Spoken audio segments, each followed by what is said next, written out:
어리석은 사람은요, 한 5분만 지나면 금방 들통 날 건데 그거를 그렇게 하고 있어요. 그렇게 금방 들통이 나든지 아니면 영원히 미제처럼 숙제를 풀지 못하는 것처럼 여겨질지 몰라도, 그러나 하나님 앞에서는 모든 죄가 다 드러나게 되어 있습니다. 옆에 분에게 이렇게 얘기하시면 좋겠습니다. 알고 있지?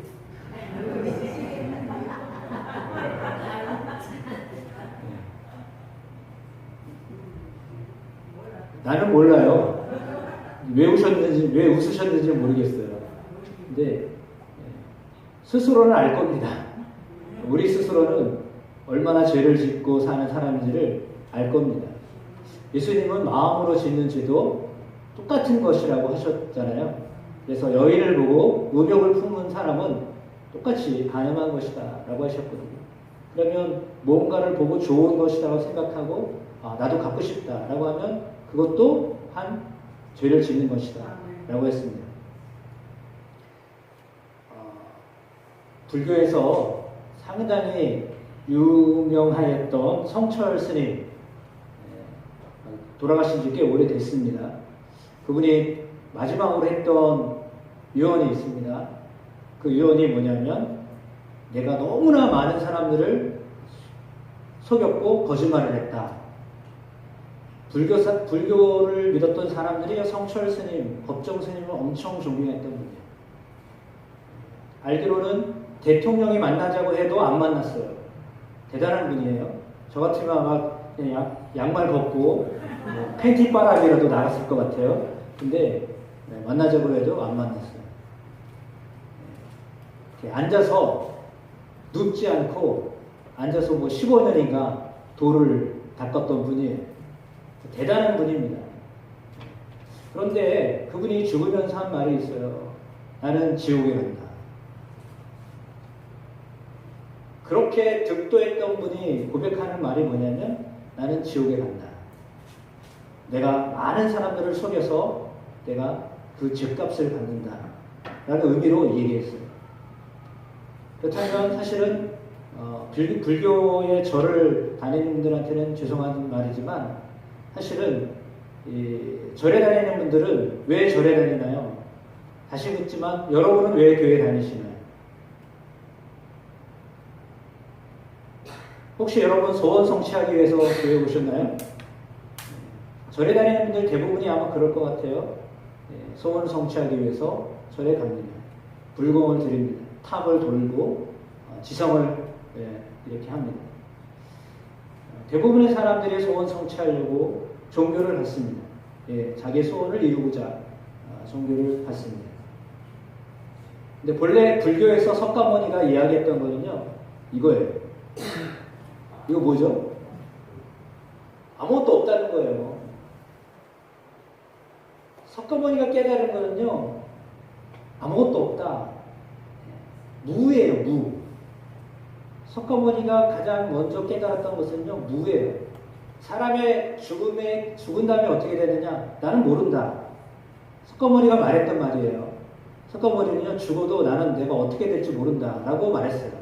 근데 그게 이제 소승불교인데, 대승불교는 뭐라고 했냐면, 그러면 너무 허무하잖아요. 사람이 죽으면 아무것도 없다라고 말하면 너무 허무한 거예요. 그래서 대승불교에서는 이제 석가모니의 그런 터득을, 깨달음을 반대로 이야기해요. 뭐라고 하냐면, 소원을 성취해야 한다라고 이야기해요. 그래야 사람들이 믿는다는 거죠. 사람들이 왜 믿겠느냐? 자기의 욕망을 채우려고 믿는 건데, 그거 욕망이 아무것도 아니다. 너희가 소원하는 것이 아무것도 아니다. 무다. 라고 말하면 누가 그걸 그 종교를 믿겠냐는 거예요. 그래가지고 불교에서 대승불교는 소원 성취해준다.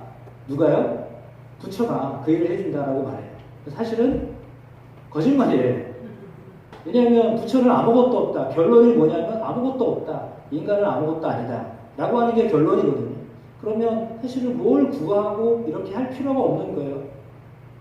그런데 대승불교는 그거를 포교를 하려고 사람들을 정말 말 그대로 성철 스님이 말한 대로 사람들을 어떻게든지 자기들 편으로 만들려고 다른 이론을 만든 거예요.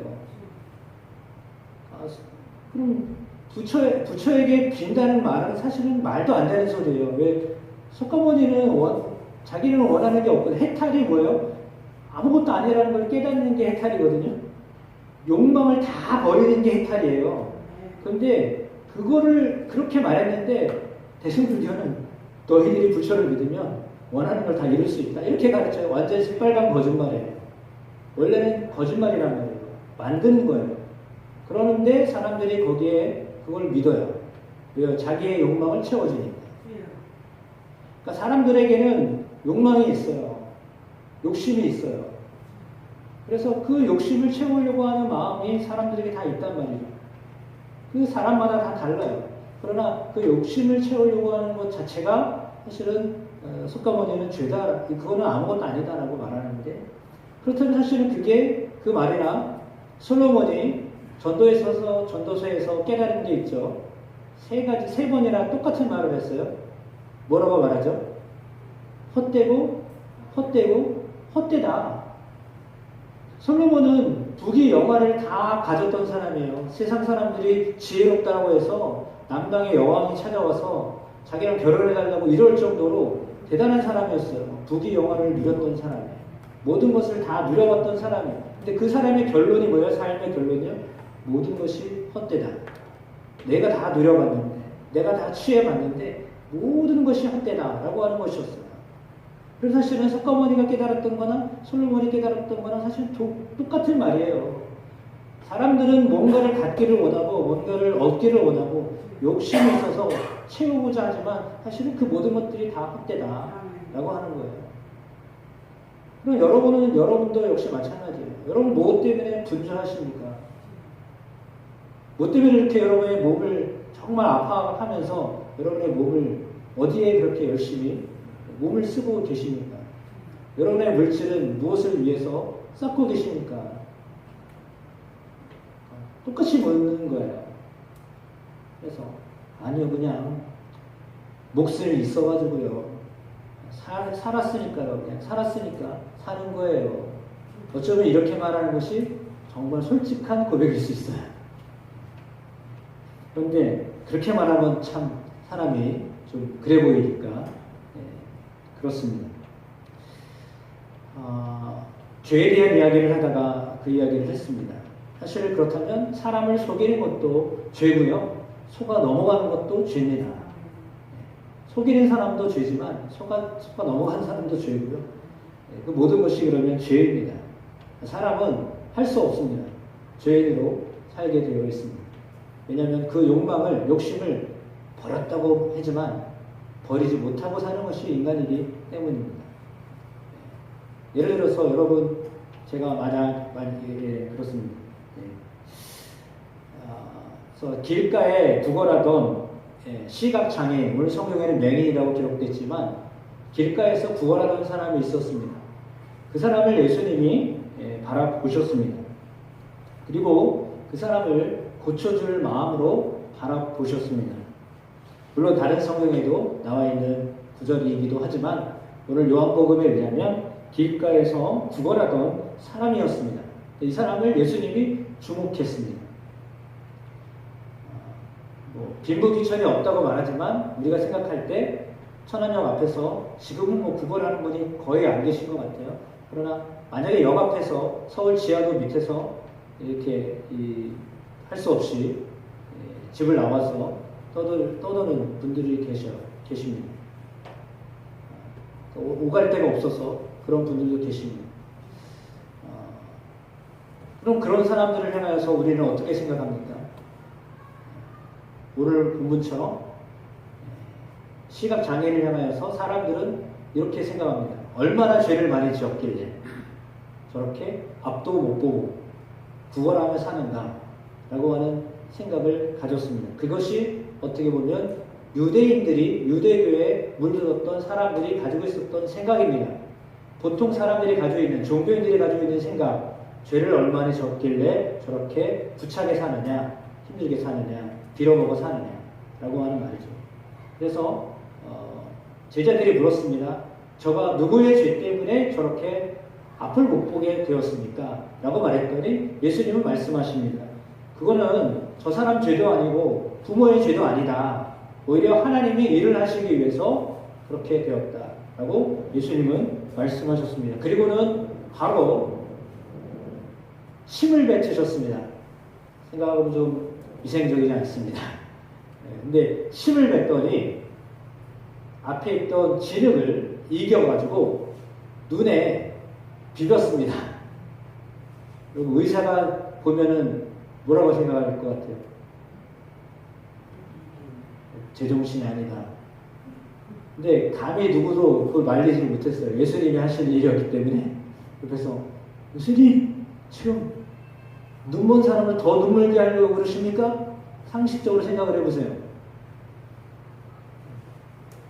그냥 흙 놓으면 흙이 어떻게 되겠어요? 더 잘 떨어질 거예요. 근데 침을 뱉어가지고 흙을 발랐어요. 그러니까 안 떨어져. 잘 안 떨어져.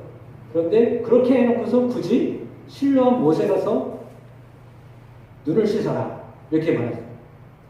그럼 저는 조금 이성적인 사람이라서 생각을 해봤어요. 굳이 왜 침을 뱉고 진흙을 짓이가지고 눈에 넣어가지고 아프게 했을까? 그리고 왜 물에 씻게 했을까라는 생각을 해봤습니다. 아니 그냥 실로암 가서 씻어 이러면 되는 거잖아요. 근데 왜 더 악화시켜놓고서 그 악화시켜놓은 다음에 회복을 시키셨을까라는 생각을 했거든요. 아무튼 그거는 해석하기 나름인 것 같아요. 예수님이 하신 걸 제가 어떻게 평가를 못합니다. 그러나 아무튼 예수님은 그런 행동을 하셨어요. 그러면 사실은 고쳐주기 전에 어쩌면 그도 인식하고 있는데 악화된 상황으로 만들어 놓으셨다가 악화된 상황을 다시 깨끗한 상황으로 질병이 없는 상황으로 만들어 놓으시는 것밖에는 이해가 안 돼요. 그러니까 표면적으로 볼 때는 악화되게 내버려 놓으셨다가 다시 깨끗하게 하셨다라고 합니다. 그렇게 하신 거예요. 그리고 예수님이 왜 그렇게 하셨을까? 좀 이해가 되지 않습니다. 그런데 때로는 하나님이 하시는 방법 가운데 하나는 고통을 더 준 거잖아요. 그 잠깐이지만 예? 흙이 들어가게 하고 꺼끌꺼끌하게 하고 더 못 보게 하고 그런 상황을 잠시라도 더 경험하게 하셨잖아요. 여지껏은 태어나면서부터 안 보였으니까 안 보였나 보다, 세상은 이렇게 보이지 않나 보다 이러고 살았을지 몰라요. 근데 거기다 대고서 흙을 넣고 침을 뱉고 해가지고 이걸 더 눈의 표면에 망막이나 이런 완전히 손상돼 있을 텐데 그럼에도 불구하고 그렇게 더 나쁜 현상을 경험하게 하셨어요. 이해가 되지 않는 일을 지금 주님이 하셨어요. 그리고는 주님이 그 전에 하셨던 말씀은 뭐냐면 하나님이 일하시기 위해서 하셨대요. 그럼 여러분 이게 이성적으로, 이치적으로 이해가 되십니까? 이해가 안 돼요. 솔직히 저는 이해가 안 돼요. 아니 그냥 깨끗하게 하시면 돼요. 그것도 실력 가라고 하실 필요가 뭐 있어요. 그냥 손 살짝 대시고 깨끗함을 받아라 이러면은 되는 거잖아요. 그렇게 하셔도 하실 수 있는 분이잖아요. 그런데 그 시각장애인이 그걸 경험하게 하셨어요. 안 못 보는 사람의 고통이 무엇인가. 자기는 사실은 당연히 안 보이니까요. 그냥 그러려니 하고 살았을지 몰라요. 그런데 이렇게 흙을 넣고 하여서 정말 이게 불편한 것이구나 라고 하는 것들을 알게 하셨어요. 깨닫게 하셨어요. 원래 어둠에 있는 사람은요. 어둠이 어둠인지를 모르고 살아요. 본래 죄인은요. 죄를 지으면서도 이게 죄인인지를 모르고 죄를 지어요. 아무 거리낌이 없어요. 아무런 문제가 없어요. 그냥 그렇게 살아도 문제가 없는 줄로 알고 살아요. 죄인은 그렇게 살아요. 어두움에 거한 사람은요. 그러고 살아요. 왜냐하면 어두움에 거하고 있기 때문이에요. 어두우면 분별력이 없어요. 그러면 사실은 눈을 떠도 분별력이 없다라고 하는 사람은 죄송하지만 눈먼 소경이나 맹인, 그거는 비하는 말이라고 하니까 옛날에는 장인이라는 말이 높임말이었는데 요즘 비하는 말이라고 하니까 시각장애인. 보아도 뭔가를 제대로 못 보고 있으면 시각장애인이에요. 선과 악을 구별할 줄 모르는 사람은 그러니까 죄에 물들어 있는 사람은 죄송하지만 죄에 대하여 시각장애인, 선에 대해서 시각장애인, 이게 선한 것인지 이게 악한 것인지 모르고 사는 사람은요 시각장애인. 눈을 뜨고 있어도 모르는 사람은 시각장애인. 이것이 참인지 이것이 거짓인지 모르는 사람은 영적으로 시각장애인. 더 정확하게 말하면 예수 그리스도를 모르는 사람은 시각장애인입니다. 눈을 떠서 보고 있고 먹고 있고 살고 있고 남들이 부러워하는 삶을 살고 있어도 죄송하지만 그 사람은 시각장애인입니다. 왜요? 예수를 못 보고 있기 때문입니다. 예수를 못 보고 있는 사람은 시각장애인입니다. 시각장애인은 자기가 아무리 보고 있다고 해도요, 보고 있는 건 딱 한 가지요. 암흑, 검은 거, 검정 거, 이거 외에는 못 봅니다. 빛을 전혀 모르기 때문이에요. 빛이 들어가야 색을 구별할 수 있고 사물을 분별할 수 있습니다.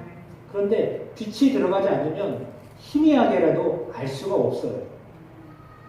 시각이 조금이라도 있는 사람은 그래도 뭔가 있다라고 생각할 수 있지만 시각이 전혀 없는 사람은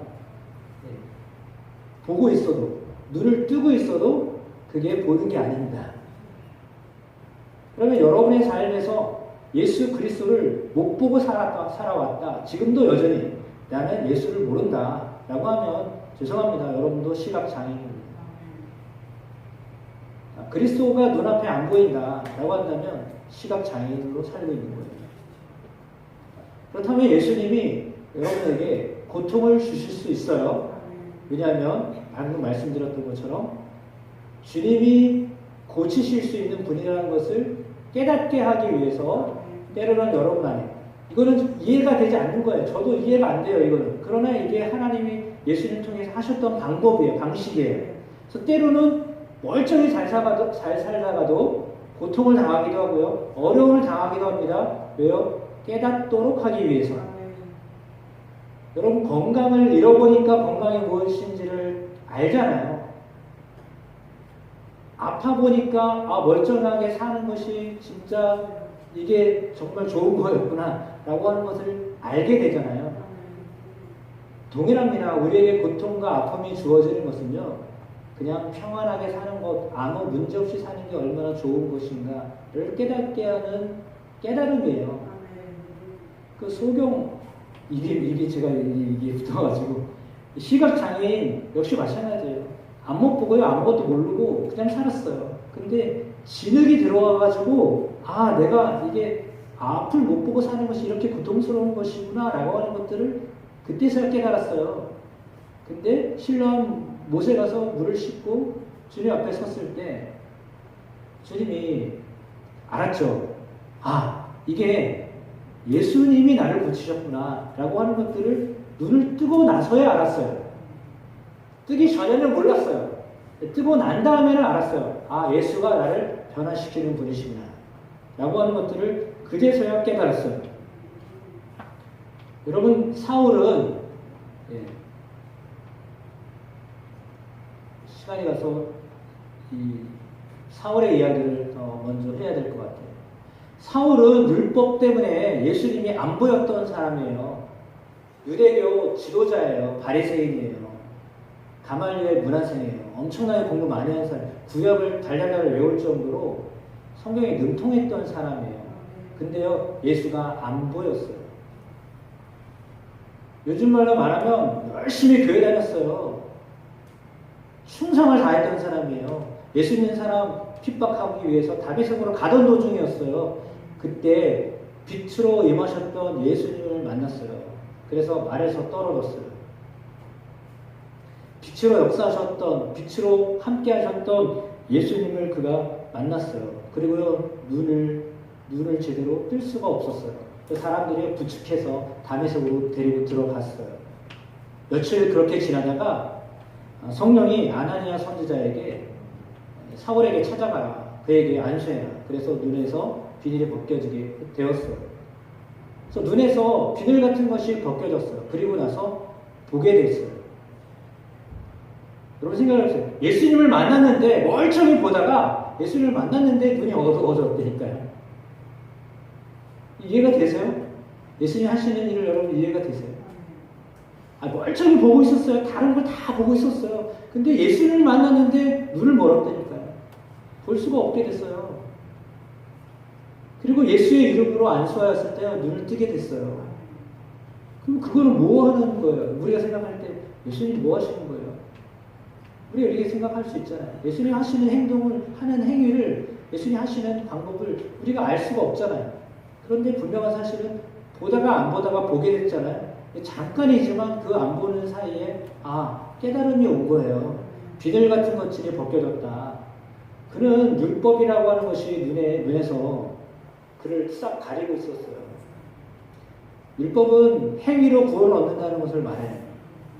내가 선하게 살면, 내가 착하게 살면 구원을 받는다라고 믿는 그 믿음이에요. 그 믿음은 유대교에만 있지 않아요. 불교에도 있어요. 어떤 종교에도 있어요. 선하게 살면 구원을 얻는다. 착하게 살아라. 착하게 살아라. 라고 가르쳐요. 그러나 착하게 산다고 하여서 구원이 있지를 않아요. 구원은 오직 예수 그리스도를 믿음으로 얻는 거예요. 그것에 대해서 여러분의 눈이 띄어지셔야 돼요. 지금도 여전히 마찬가지예요. 내가 오늘 열심히 교회 섬겼으니까 하나님이 나를 구원하시겠지. 절대 아니고요. 내가 열심히 주의를 안 받았으니까 하나님 나를 구원하시겠지. 절대 아니에요. 어쩌면 제가 완전히 좀 극단적으로 말씀드리면 교회를 안 나오셔도 나 교회 가기 싫어. 사람 보기도 싫고 다 싫어. 어쩌면 그럴지 몰라도 그가 정말 예수 그리스도를 믿는다면 구원을 얻어요. 우리는 교회를 오면 충성을 다하고 열심을 했으니까 구원받을 거다라고 스스로 착각을 해요. 내가 열심히 했으니까. 내 주방에서 열심히 일했으니까 주님이 나를 구원하실 거다. 내가 열심히 헌금했으니까 주님이 나를 구원하실 거다. 라고 생각하는데요. 절대 아니에요. 여러분의 행위로는 구원을 얻을 사람이 없어요. 왜냐하면 행위 자체는 하나님이 보실 때 다 똑같거든요. 하나님이 위에서 밑에를 보실 때 다 똑같아요. 설교를 이렇게 그냥 이렇게 하는 사람이나 졸고 계신 여러분들이나 다 똑같아요. 하나님 보실 때는요, 거기서 거기 똑같은 거예요. 다 똑같아요. 하나님 보실 때는 다 똑같아요. 뭐로 보여요? 구원받아야 할 죄인으로 보여요. 주님이 보실 때는 다 죄인으로 보여요. 그래 그것이 자기의 죄이든지 부모의 죄이든지 조상의 죄이든지 상관없이 죄인으로 죄인이니까 죄를 짓는 거예요. 그 사람 왜 죄를 지어? 죄인이니까 죄를 짓는 거죠. 죄를 짓기 때문에 죄인이 아니라 우리는 인간은 다 죄를 짓고 살아가요. 다 죄인이에요. 하나님 앞에서 모두가 다 죄인이에요. 다 죄인이에요. 설교를 하는 저도 죄인이고 설교를 듣는 여러분도 죄인이고 설교를 듣지 않을 작정으로 앉아 계셔도 죄인이고 여러분이 어떤 마음으로 여기 와 있든지 모두가 다 죄인이에요. 그런데 그럼에도 불구하고 그 죄인을 향하여서 그 아들 예수 그리스도를 우리에게 보내주셨기 때문에 그 아들의 죽음으로 인하여서 우리가 우리의 죄 문제를 해결받았어요. 그걸 믿는 거예요. 그러니까 나는 내 죄 문제를 해결할 수 없는, 아까 말씀드렸죠. 불교에서 깨달음이 뭐라고요? 헛되다. 인간이 아무리 득도해도 깨달음은 뭐냐면 헛되다는 거예요. 아무것도 할 수 없다. 그게 결론이에요. 깨달은 사람의 그 깨달음은 뭐냐면요. 나는 아무것도 할 수 없다. 그거예요. 진짜 깨달은 사람은요. 나는 아무것도 할 수 없는 존재다. 라고 하는 것을 인정하는 사람이 깨달은 사람이에요. 내가 뭔가를 할 수 있는 사람이야. 나는 그래도 남들보다 착해. 남들보다 선하게 살았잖아. 그러니까 하나님이 너를 구원하실 거야. 절대 안 해요. 하나님 우리를 구원하시는 이유는요. 단 한 가지예요. 여러분의 마음에 예수 그리스도가 계신다. 그리스도가 여러분 안에 계시면 여러분은 구원받은 사람이에요. 그러니까 그 예수님을 떠나지 않고 사시기를 축복합니다. 빛 대신 예수 그리스도를 의지하며 살게 되시기를 축복합니다. 네, 그것이 우리가 살아야 하는 방식이 되어야 합니다. 시간이 좀 됐지만 아이들이 왔기 때문에 중요한 메시지를 전합니다. 부자와 나사로 누가복음 16장에 나와 있는 말씀입니다. 우리 학생들 좀 들으세요. 네, 여러분 기다렸어요, 제가. 네. 부자와 나사로가 있습니다. 부자는요, 자색 옷을 입어요. 요즘 말로 말하면 대통령이 입는 옷을 입고 다녀요. 대통령이 무슨 옷 입는지 저는 몰라요. 네, 근데 아주 고급스러운 옷을 입고요. 매일 뷔페와 같은 음식을 먹고 살아요. 근데 그 집 앞에 거지가 살았어요. 부잣집 앞에 거지가 살았는데 이 거지는 그렇게 부잣집 앞에 사는데도요. 부자가 거지에게 제대로 된 무언가를 주지 않았어요. 어쩌면 그렇게 살까 할 정도로 그렇게 야박하게 살았어요. 그럼 우리가 객관적으로 생각할 때 거지로 사는 게 좋아요? 부자로 사는 게 좋아요? 어리석은 질문을 하죠. 주여 나 부자 되게 해주세요. 그렇게 기도하고 있는데 뭔 소리 하시는 거예요 지금? 지금보다 더 나은 삶을 살게 해주세요. 이렇게 기도하는데 근데 성경은요.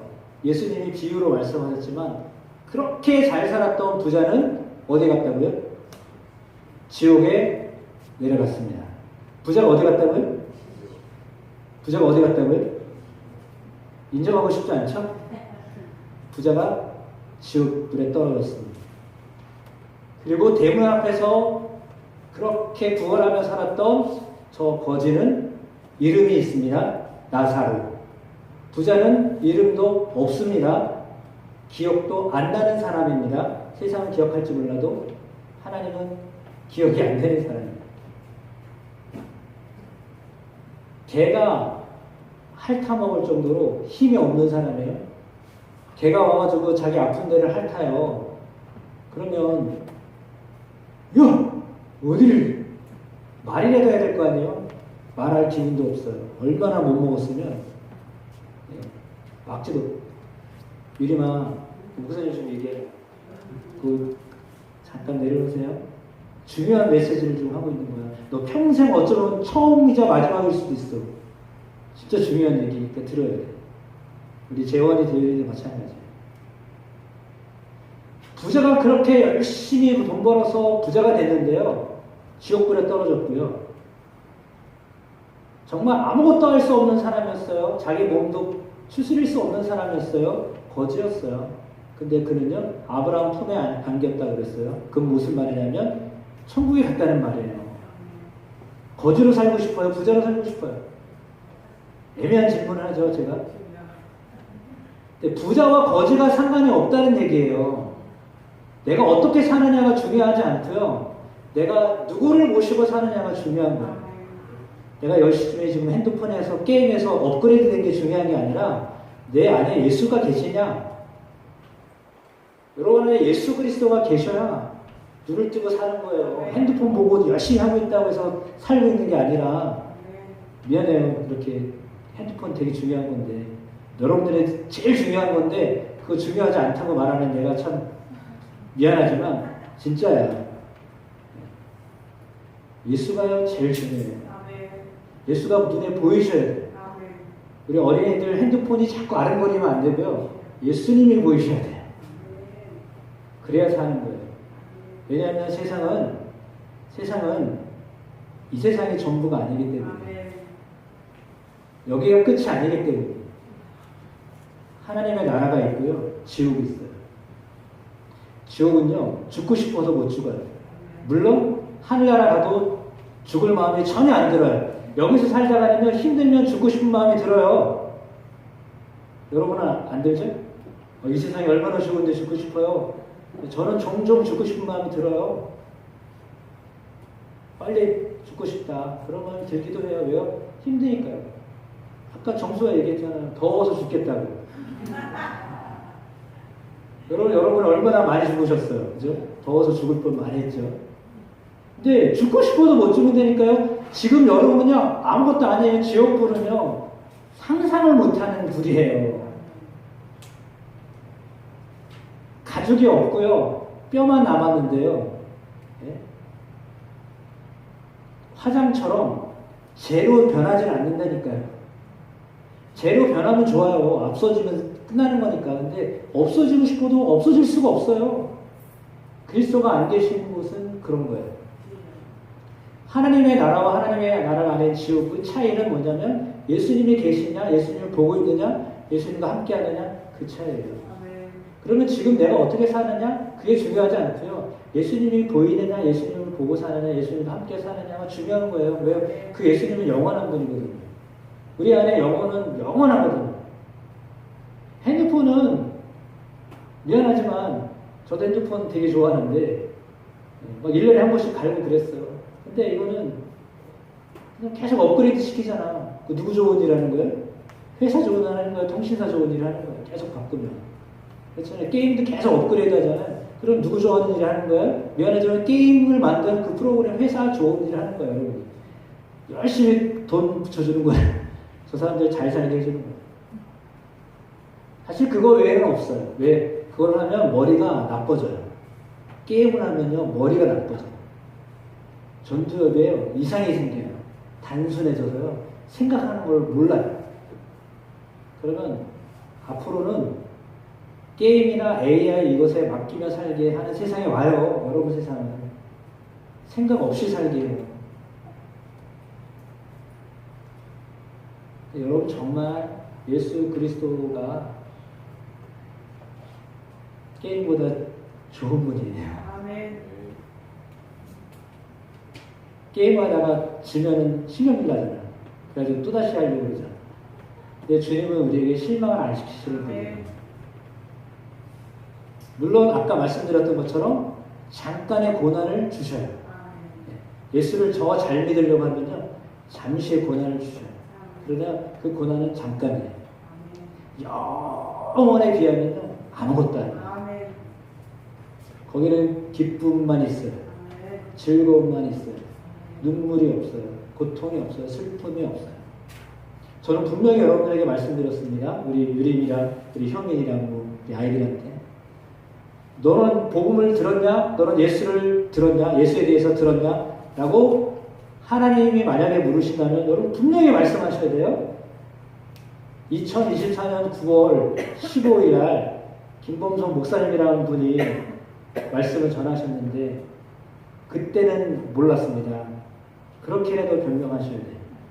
저는 분명히 말씀드렸어요. 여러분 모두가 다 천국에서 보기를 축복합니다. 저 여러분 모두가 다 지옥에서는 안 만나기를 축복합니다. 모두가 다 천국에서 함께 만나게 되기를 축복합니다. 그리스도가 보이면, 그리스도를 믿으면 천국에서 보게 돼요. 그런 주인공들이 다 되시기를 축복합니다. 이 안 못 보던 사람의 은혜는 바로 그것이었습니다. 주님이 이에게 돈을 주신 것도 아니에요.